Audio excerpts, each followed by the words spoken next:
Alors la sociologie de l'environnement, c'est l'étude des représentations et des attitudes d'une société face à son environnement. Ça veut dire des interdépendances entre la façon dont les sociétés voient leur environnement, la façon dont elles les transforment et la façon dont l'environnement va transformer les sociétés et les groupes d'individus en général. Quand on parle d'environnement, on parle à la fois des ressources naturelles et des territoires. Pour les territoires, c'est la façon dont ils sont habités et transformés. Pour les ressources naturelles, c'est la façon dont elles sont exploitées. C'est un objet qui a beaucoup été transformé au fur et à mesure du temps, la sociologie de l'environnement, puisqu'au départ, on parlait de cette simple relation, et aujourd'hui, on parle beaucoup plus des questions de problématiques environnementales.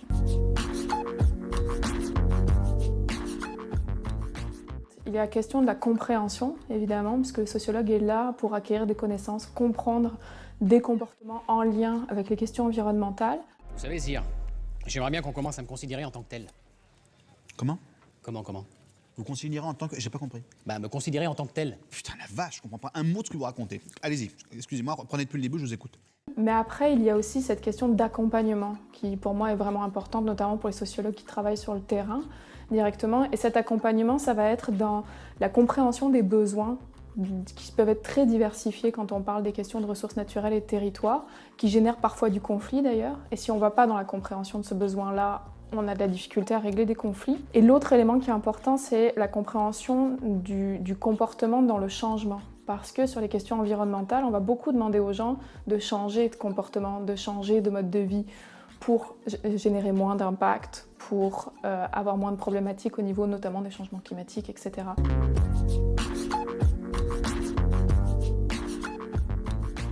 Dès le départ, dans la façon dont l'environnement est devenu un objet social, on l'a mis en opposition avec l'économie. Ça date des années 70 avec un rapport qui s'appelle le rapport Meadows, qui est assez connu puisque c'est de ce rapport-là qu'on est parti pour parler de décroissance. Et on a considéré que avec le modèle économique que l'on avait, on n'aurait pas assez de ressources. Donc l'environnement est devenu quelque chose qui se mettait en opposition avec la croissance économique. Et ça a généré du conflit parce qu'on a mis deux sphères en compétition l'une face à l'autre en fait.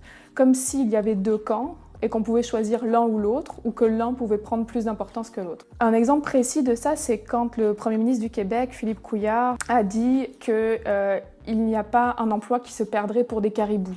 Il n'y a pas nécessairement compétition entre les deux réellement sur le terrain, mais c'est souvent comme ça dans les représentations que l'on s'en fait. Il y a ça serait plus l'aspect prévention. On pourrait travailler sur cet aspect-là plus culturel.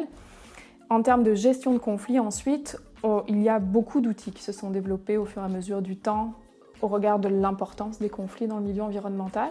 Ce sont des conflits d'usage, beaucoup, de l'accès aux ressources, de l'accès au territoire.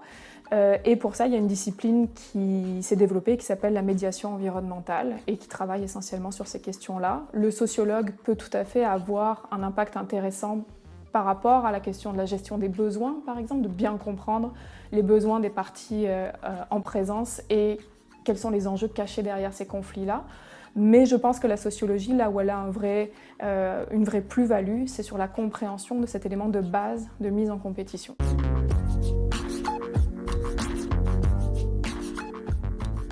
En fait, ce qu'on voit en ce moment, c'est quelque chose qui est assez à la mode, de travailler sur la question des changements de comportement. Et la problématique que moi je vois, c'est qu'on est tout de suite dans l'action. C'est-à-dire qu'on demande aux gens directement d'avoir un changement de comportement. Éventuellement, on va intervenir sur leur environnement pour favoriser ce changement-là.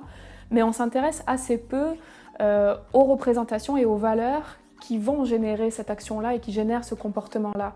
Et je pense qu'on rate quelque chose, puis que là, le sociologue peut aider à avoir cette compréhension-là de la partie plus de valeur et d'identité qui fait qu'on adopte ou non un comportement.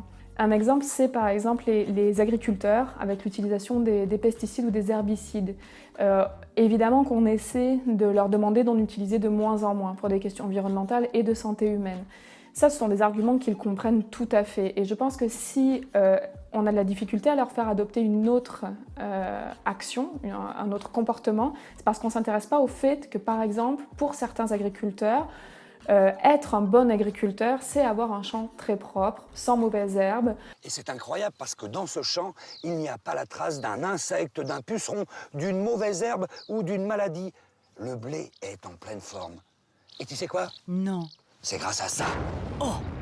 Oula, c'est pas rassurant ton truc. C'est aussi une question de rendement, il y a une compétition pour avoir le meilleur rendement possible. Et pour ça, pour être ce bon producteur, ça nécessite l'utilisation de certains pesticides ou herbicides. Et tant qu'on ne change pas la façon dont eux, ils voient l'action du bon producteur, on ne changera pas, je pense, à long terme, un comportement comme celui de l'utilisation des pesticides.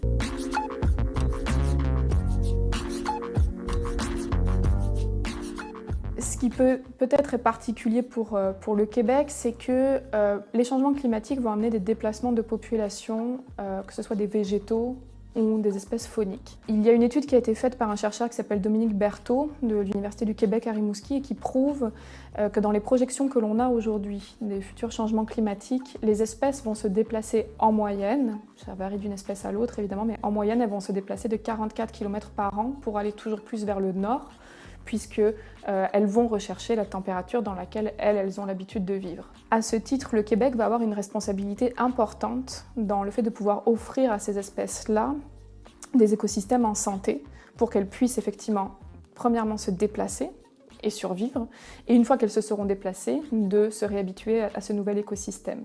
Concrètement, ça veut dire quoi? Ça veut dire faire des corridors écologiques. Donc des corridors écologiques, c'est l'idée de favoriser le déplacement des espèces. Qu'est-ce qui n'est pas un corridor écologique? Une autoroute, des lotissements, des constructions, ça empêche les espèces de se déplacer d'un endroit à un autre. L'autre chose que ça veut dire, c'est de protéger les habitats, évidemment au Québec, pour faire en sorte qu'ils soient le plus en santé possible et protéger les espèces.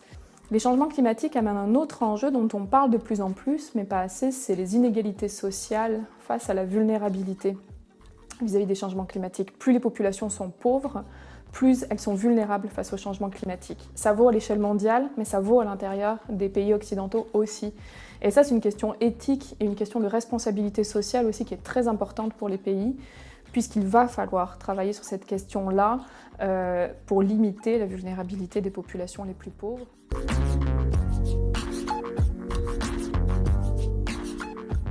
C'est une province qui est extrêmement polarisée au niveau urbain. Le Québec, c'est à peu près 8 millions d'habitants. Et il faut comprendre que Montréal et sa grande banlieue captent plus de 4 millions d'habitants. Donc la moitié de la population vit dans la région de Montréal et Montréal. Ça fait qu'on a des problématiques en région qui sont notamment liées à l'absence de certaines infrastructures nécessaires à la vie quotidienne. Et ce que ça fait, c'est que ces régions sont de moins en moins attractives et qu'on a tendance à les stigmatiser.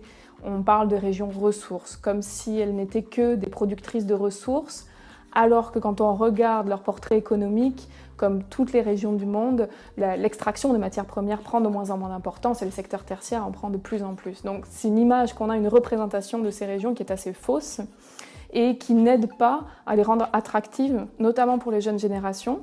Aujourd'hui, le déclin démographique, ce n'est pas tant la perte de population que le vieillissement de la population. Il est là le vrai problème des régions du Québec. Et le Québec a une position un peu particulière dans le monde puisque sa population vieillit plus vite que dans les autres pays occidentaux. Et dans les régions, c'est particulièrement visible. On estime par exemple en 2036, dans une région comme le Bas-Saint-Laurent, qui est à côté de la Gaspésie, la moyenne d'âge sera de 50 ans et plus. Et je pense que là aussi, on est plus dans des problématiques de représentation, de la place de ces régions dans le projet de société québécois. Et c'est le projet de société québécois qui doit changer pour réintégrer ces régions.